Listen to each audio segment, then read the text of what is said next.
Friends, ನಮಸ್ತೆ. ಇವತ್ತು ನಾವು ಹಾಸ್ಪಿಟಲ್ ಅನ್ನೋದ ಹಿಂದಿ ಸಬ್ಜೆಕ್ಟಲ್ಲಿ ಸೈನ್ಸ್ ಎಕ್ಸಿಬಿಷನ್ ಇದೆ ನಮ್ಮ ಸ್ಕೂಲಲ್ಲಿ. ನಾಳೆ ಅದಕ್ಕೇನೆ ಈ ಥರ ಮಾಡೆಲ್ ಮಾಡಿದ್ದೀನಿ, ನೋಡಿ ಚೆನ್ನಾಗಿದೆ ಅಂತ. ಟಾಪಿಕ್ ಹೇಳ್ತೀನಿ, ಕೇಳಿಸ್ಕೊಳ್ಳಿ. नमस्ते, मेरा नाम दर्शिले, मैं 5वीं कक्षा में पढ़ता हूँ. यहाँ अस्पताल है. यहाँ मरीजों का इलाज होता है. यहाँ मरीजों को नया जीवन मिलती है.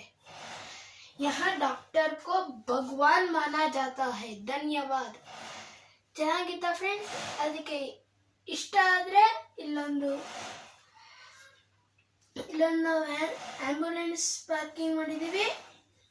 ಹಂಗೆ ಇಲ್ಲಿ ಕಾರ್ ಪಾರ್ಕಿಂಗ್ಗಳು ನೋಡಿ ಫ್ರೆಂಡ್ಸ್. ಇದು